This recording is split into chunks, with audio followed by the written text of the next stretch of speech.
There's lots of reasons why I love economics. One of the big ones is that you get to study situations and times when people are exactly wrong.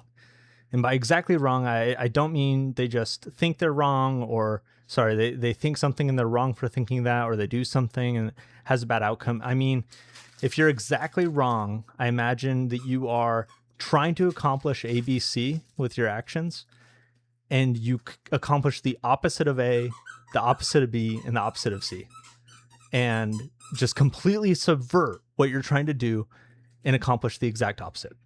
So that is what I'm talking about. And in economics, you get to study that and learn about it, and learn about times when people are trying to do a great thing and end up doing the opposite. So some examples to make this clear.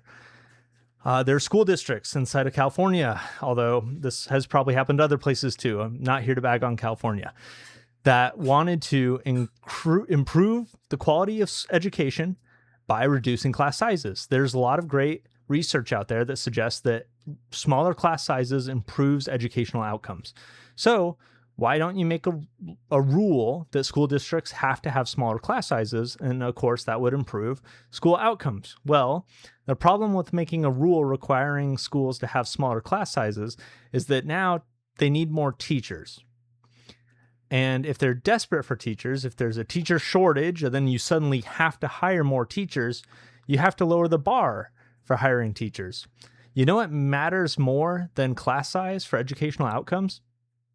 Quality of teachers. Yeah.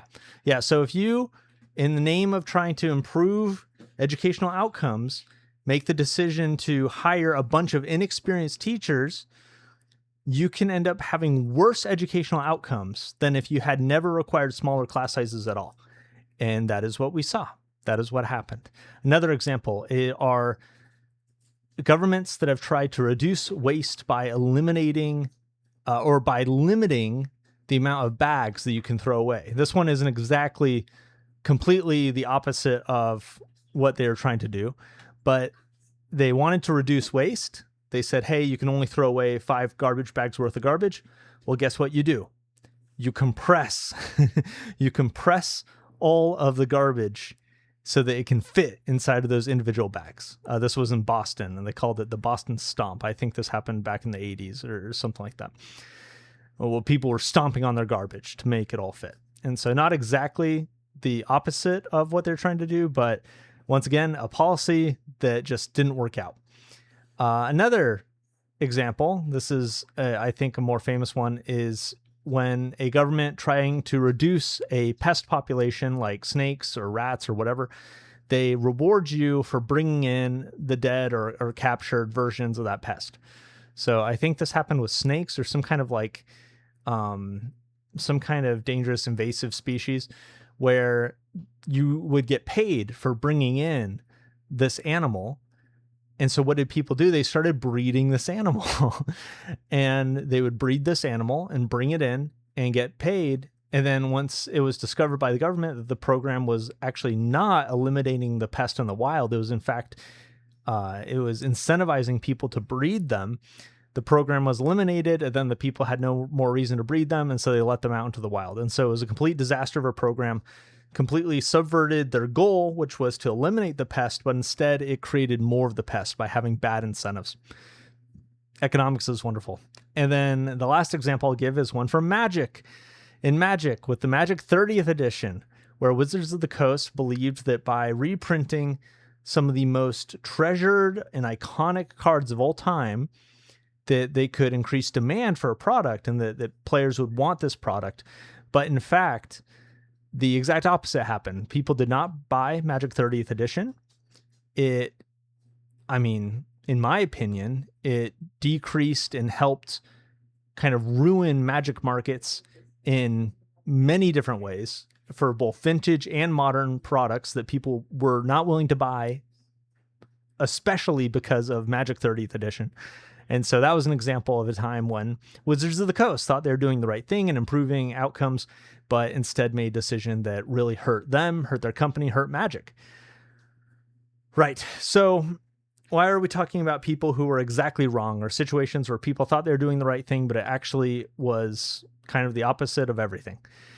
One group that are exactly wrong about MTG Finance. I think there's a lot of gripes you can have about MTG Finance. There's a lot of reasons you cannot like the finance bros and not like it when people talk about money when it comes to Magic cards and cardboard. But the people who do not know what they're talking about are the ones who, in my comment section or other places, say something like, you should just play the game. This is a game. Magic the Gathering is a card game. It's meant to be played. And so at face value, it's pretty harmless or at least logically coherent to say like, hey, why are you turning this into a financial market asset, whatever shenanigans? Why don't you just play Magic the Gathering, the game? It's a great question, and I'm going to address that question. But I just want to start out by saying in kind of an inflammatory way that people who say just play the game do not know what they're talking about when it comes to what MTG Finance is. For one, I do play the game. I think almost everybody you know that is into MTG Finance plays the game. Rudy plays the game. He jokes about how he doesn't, but he does. He clearly does. I play the game. I play the game. I had family in town this weekend. That's why I missed my live stream. RIP. And we played the game. We went to our local game store and we bought 2 Marvel Play booster boxes. We bought 2 Marvel Collector booster packs, and we bought some other random packs. We bought a pack of Wilds of Eldraine set, hoping to open up a Rhystic Study or Smothering Tide in the anime foil, ideally. We even bought a pack of Pokemon, Boo Pokemon. And we went home and we opened it all up. We first opened up the collector booster packs with the hopes of opening up something, really special. We did open up like a $40 card, really cool, from the Jumpstart series, but we didn't open up, the Mind Stone or whatever. We opened up, my brother actually also bought a Zendikar Rising booster pack, hoping to open up an expedition. That's obviously like, there's an expedition in like however many booster boxes. So buying 1 pack hoping to open up an expedition, it's pretty like, it's like gambling. It's a lottery ticket, but it's fun. It's freaking fun. And we opened it up, and then we had our play booster boxes of Marvel. What we did is we busted those open. We each got 15 packs. I got 4 brothers. Very convenient for a commander pod. We each got 15 packs, and you had to build a Brawl style commander deck out of those 15 packs. And it was sick. We played those decks twice. My deck was the fastest made. I had to get some chores done, so I didn't want to take a long time building my deck. Built it quickly, and my deck sucked. It was not good. I made Monica / the Living Photon, whatever that commander is, the Boros commander from Marvel, and it was not that good. It was good, but it wasn't good enough. And what did kick butt was the Moon Girl and Devil Dinosaur. Just being able to draw cards and then it turning into a 6/6 body was actually pretty good. So anyways, we played Magic, and I do play Magic, and I don't need to convince you that or even talk about it as much as I have. But this, the first point is that if people are like, just play the game, we do play the game. We do play the game. And there's people who work in MTG Finance that don't play the game, and that's fine. I'm not saying you have to play the game, but saying something like just play the game implies that we don't play the game, and we do play the game. And so the question is like, what's going on? Why are we playing the game, but also dealing with the financial side of Magic cards? Well, the story of, how my brothers and I played with our packs and things doesn't end with our 2 commander games, because after that, my brothers and I organized the cards into the rares. I don't think there's any uncommons or commons that are worth anything inside of Marvel. Maybe I'm wrong. And by worth anything, I mean like $1 or more. And then we scanned them. And guess what? They're listed on TCG Player right now. Almost all the cards. I kept some of them for my personal collection and for my Ultron deck that I'm trying to build, but we listed those cards. And it brings up this interesting question, which is like, who is more into the game? Somebody who plays with the cards, builds a deck out of the cards, and then the rest of the cards sit in their closet?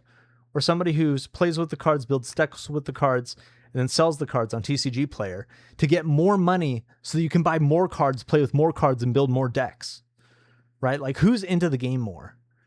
And you could say like, oh, MTG Finance isn't, selling on TCG Player. That's fine. That's just selling on TCG Player. But it's a slippery slope, ain't it? Because what if we buy boxes to play with, but instead the price goes up? And we're like, you know what? A box of Outlaws of Thunder Junction isn't worth $180 to me. It was worth $140 to me, but it's not worth $180. I think I'd rather sell this box than hold on to it. And presumably that money could just go towards Magic. Are you a dirty scalper, or are you just somebody who's using their money and their time and resources the best way you can? And of course the answer is both, right? Hashtag dirty scalpers unite. Anyway, so what about if you buy Final Fantasy collector booster boxes because they're cool, you want them to look cool on a shelf, and also because you're convinced the value is going to go up? It's like,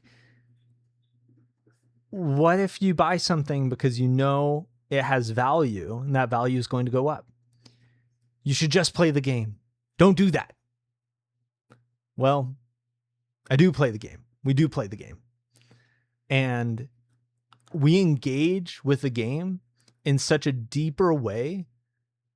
It's not just about like, oh, I have my collection, I have my cards, and I just play with them. It's like the game, it's like a mini game inside the game of like, when I look at my commander decks, it's not just like, is this deck fun? Is this deck powerful? Is this deck good in the play group I'm in? It's also, is this deck good value? Am I having fun with this deck proportional to the value that the cards are inside of it? Is Roaming Throne worth $45 worth of fun? And if the answer is no, you sell it. And guess what? You go buy a card that is worth $45 that is fun. Are you like a dirty scalper, an MTG Finance bro, or whatever? Yeah, maybe, I guess. But you're a player who's engaging with the game in a deep way. If you buy 8 collector booster boxes of Marvel superheroes and you believe that the price is going to go up, but you open a box for fun, and then you sell the 7 boxes, presumably when the price goes up, to pay for that first box, are you an MTG Finance bro? Or are you just funding your hobby through a kind of proven, and proven's a strong word, but bear with me, like a proven money-making scheme, which is that collector booster boxes go up over time? I don't know, but I just think that it's ignorant to say something like, just play the game. Because guess what? I do just play the game. But I'm playing like more games in Magic, both with my physical cards and paper, playing Magic the Gathering, but then I'm playing additional games of buying, selling, trading, collecting. I don't really vend. I do sometimes grade, but doing all those things in the hobby as well, which in my opinion deepens my connection with the hobby. Look at me now. I'm on YouTube talking about Magic cards almost every night. So that's all. Thanks for watching. Let me know your thoughts in the comment section below. Thanks again to my patrons who support this content, help make it possible, and I will see y'all in the next video. Peace.